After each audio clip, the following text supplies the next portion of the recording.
আমরা অনেক সকাল সকাল ঘুম থেকে উঠে স্নান টান করে রেডি হয়ে বেরিয়ে পড়লাম। সকালে খাবার খেয়েই বেরিয়েছিলাম, যাতে অনেকটা ঘুরতে হবে বলে। তা আমরা দেখো পৌঁছে গেলাম পোখরার একদম কি বলবো মনোকামনা মন্দিরে। আর এই মনোকামনা মন্দিরটা হচ্ছে কাঠমান্ডু থেকে 140 কিলোমিটার দূরে। প্রথমে সিদ্ধান্ত নেওয়া হয়েছিল যে পোখরা ঢোকার আগে কিন্তু আমরা মনোকামনা মন্দিরে মনোকামনা দেবীর দর্শন করব। তাই আমরা পৌঁছে গেলাম। তা সেখানেই দেখো, এখানে আমরা টিকিট কাউন্টারে চলে গেছি। তা এবার টিকিট তো কাটতে হবে, টিকিট না কাটলে তো আমাদের তো ভেতরে ঢুকতে দেবে না। তা এখানে টিকিট এক একজনের নিয়েছে হচ্ছে 670 টাকা করে। যাই হোক, আমরা 10 জন ছিলাম, আমরা টিকিট কেটে কিন্তু আমরা এবারে ভেতরে ঢুকবো। চলো আমিও ঢুকি, আর তোমরা কিন্তু আমার সঙ্গে থাকো। আর আমি তোমাদের যেটুকুনি জানতে পেরেছি সেটুকুনি কিন্তু তোমাদের সঙ্গে শেয়ার করব। এই হচ্ছে টিকিট, দেখতেই পাচ্ছ এক একজনের আমাদের 670 টাকা করে নিয়েছে মাথা পিছু। চলো, প্রচুর সিঁড়ি, এই সিঁড়িগুলো পেয়ে কিন্তু আমাদের মনোকামনা মন্দিরে যেতে হবে। পোখরা ঢোকার আগে আমরা তো বললাম যে মনোকামনা মন্দিরটা দেখবো। আর সেখানে নাকি দুপুরে খাওয়ার আগে ঢুকতে না পারলে বিশাল লাইনের খপ্পরে পড়তে হয়।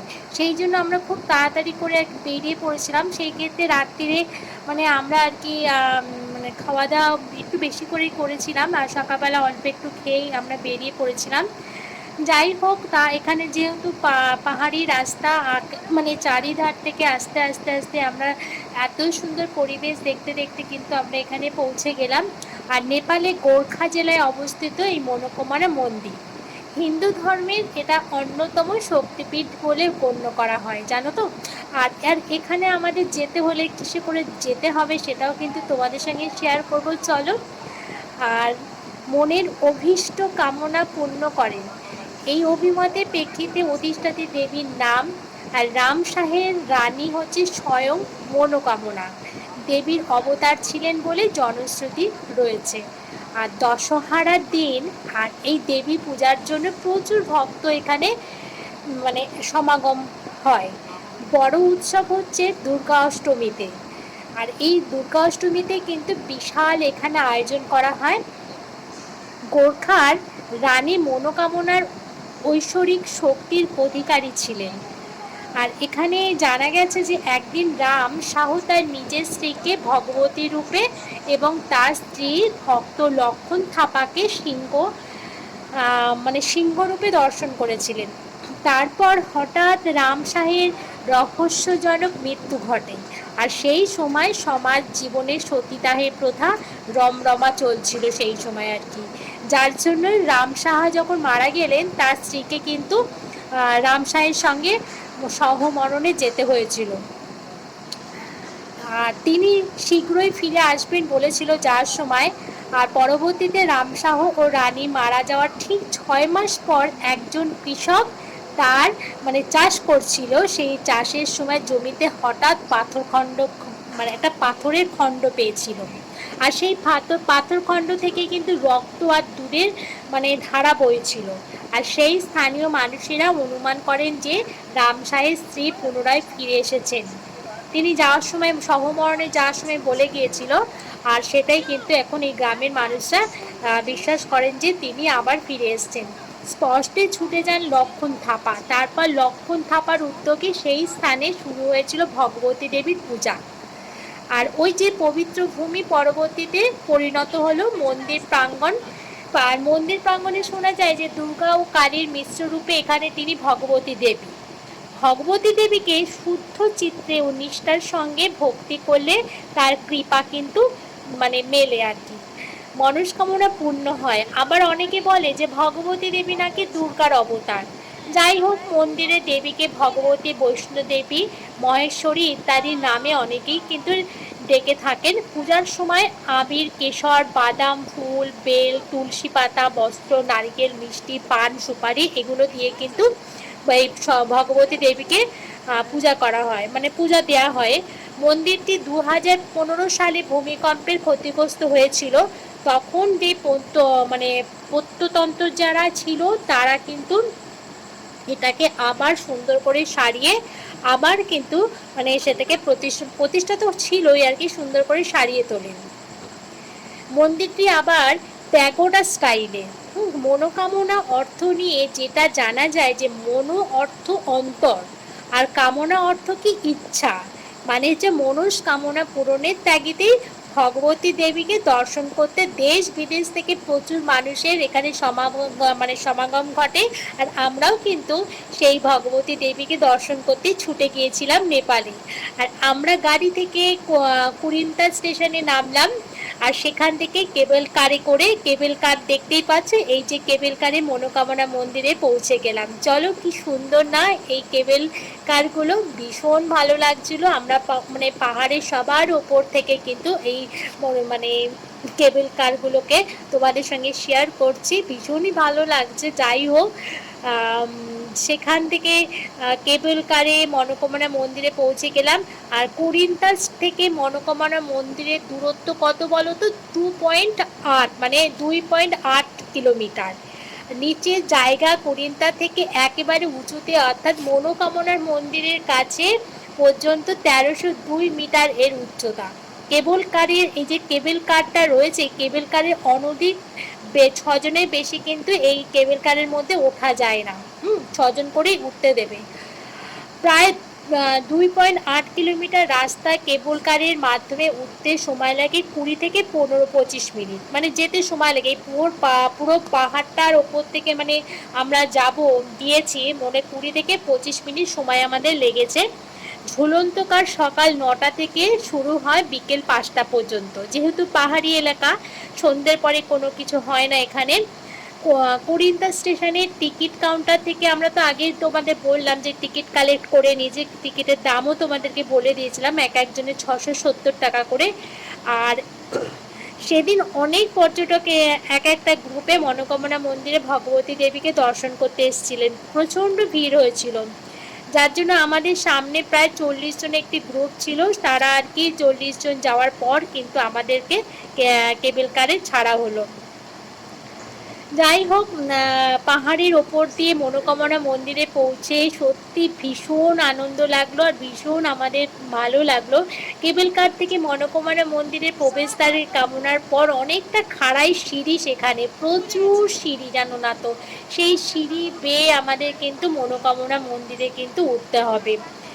আর বেশ কিছুক্ষণ সিঁড়ি বেয়ে ওঠার পর তো মন্দিরটা, যাই হোক আমাদের তো উঠতেই হবে। আর আমাদের সঙ্গে কিন্তু প্রচুর মানে বয়স্ক মানুষ ছিলেন, যেহেতু আমরা 10 জন গিয়েছিলাম। আর এই 10 জনই কিন্তু সবাই প্রায় বয়স্ক মানুষ ছিল, মোটামুটি 4 জন আমরা একটুখানি কম বয়সী ছিলাম।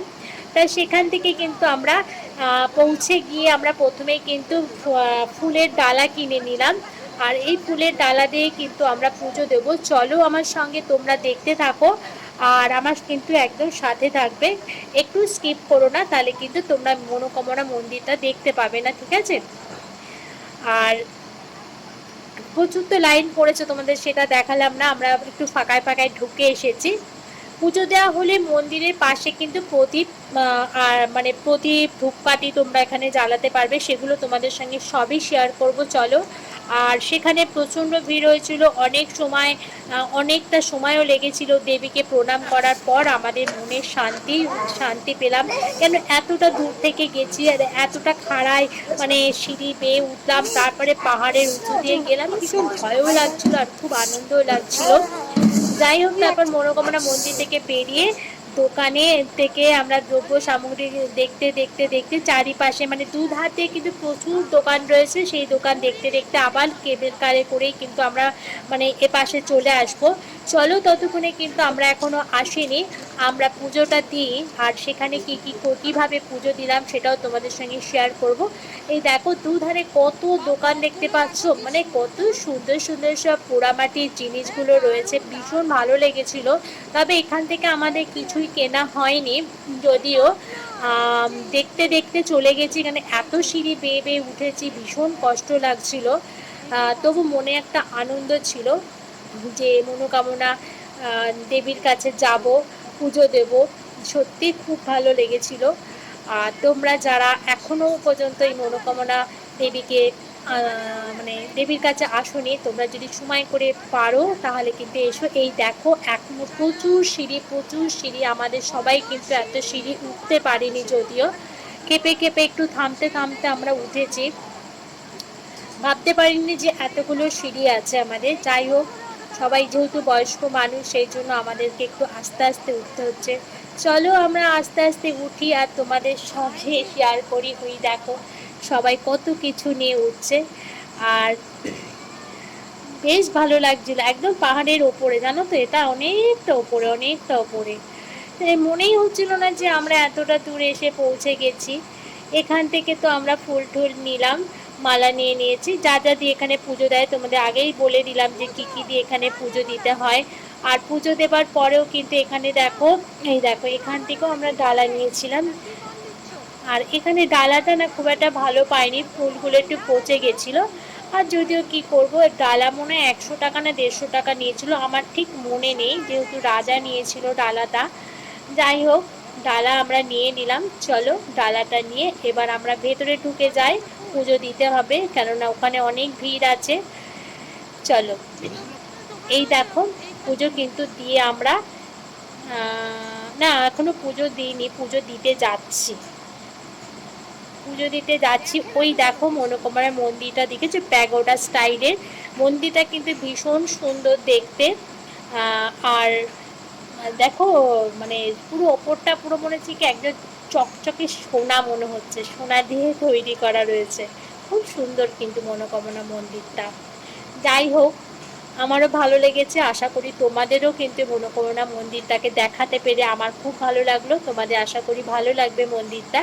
তবে ভেতরে আমি যদিও বেশি ভিডিও করতে দেয়নি, যতটা ভিডিও করতে দিয়েছে ততটাই তোমাদের সঙ্গে শেয়ার করছি, কেননা মন্দিরের ভেতরে তো মানে ভিডিও করতে দেয় না। তারপর আমাদের পুজো দেওয়া হয়ে গেল, পুজো দিয়ে তারপর দেখো এখানে নারকেল ফাটানো হচ্ছে, এখানে মেশিনটা রয়েছে।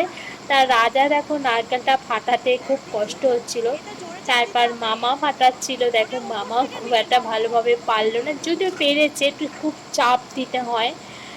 চলো এবার আমার নন্দে জামাই দেখো নারকেলটাকে ফাটাচ্ছে, মানে সৈকত এখন নারকেলটা ফাটিয়ে দিল। এবার চলো, আমাদের পুজো টুজো দেওয়া হয়ে গেছে, আমরা এবার ডালা নিয়ে এদিকে চলে এসেছি। এরপর কিন্তু ওখানে যে ধূপ তারপরে মোমবাতি জ্বালানো হয় সেগুলো তোমাদের একটু চলো শেয়ার করি, ওদিকে একটুখানি আমরা জ্বালিয়ে আসি। এই যে চারিপাশটা ঘুরিয়ে তোমাদেরকে একটু দেখিয়ে দিলাম। আমি যতটা জানতে পেরেছি তোমাদের সঙ্গে ততটাই শেয়ার করলাম। তোমাদের কেমন লাগছে আমার ভিডিওগুলো, আশা করি আমি তোমাদের কাছ থেকে উত্তর পাবো। আর তোমরা আমাকে সুন্দর সুন্দর কমেন্ট করে কিন্তু জানিও।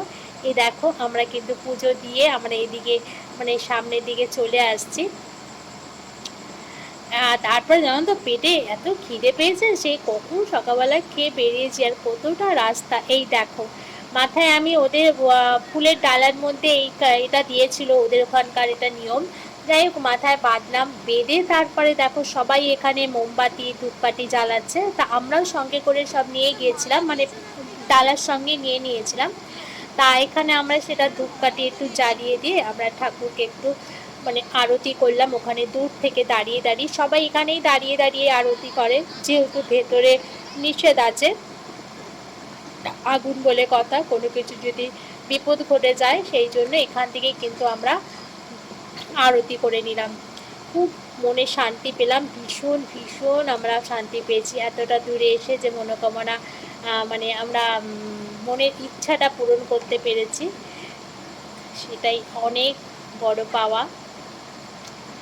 চলো আবার তো আমরা এদিকে আমাদের আরতি করা হয়ে গেছে, তারপরে এখানে ধূপকাঠিগুলোকে আটকে দিতে হবে যাতে কারোর গায়ে ঠায়ে লেগে না যায়। চলো এবার কিন্তু আমাদের আবার চলে আসতে হবে। দেখো এদিকে আসার সময় যখন আমরা ফিরে আসছি, দেখো দুই ধারে কত সুন্দর সব রেস্টুরেন্টগুলো রয়েছে, ছোট্ট ছোট্ট খাবার ধাবাগুলো রয়েছে। খুব ভালো, বেশ সিস্টেমটা এত সুন্দর না, মনেই হচ্ছে না যে আমরা এত উঁচুতে উঠে এসেছি। চলো এবার কিন্তু আমাদের কেবল কারে উঠতে হবে, সবাই আবার কেবল কারে উঠে পড়লাম। কেবেল কারে উঠে আমাদের আবার পাহাড়ের এপারে আসতে হবে, কেননা বাড়ি ফিরতে হবে, হোটেলে ফিরতে হবে, মানে হোটেলটাই তো এখন আমাদের বাড়ি, তা হোটেলে ফিরতে হবে। আর ততক্ষণে তোমরা পরের ভিডিওর জন্য অপেক্ষা করো। ফিরছি পরে একটা নতুন ব্লগ নিয়ে। টাটা।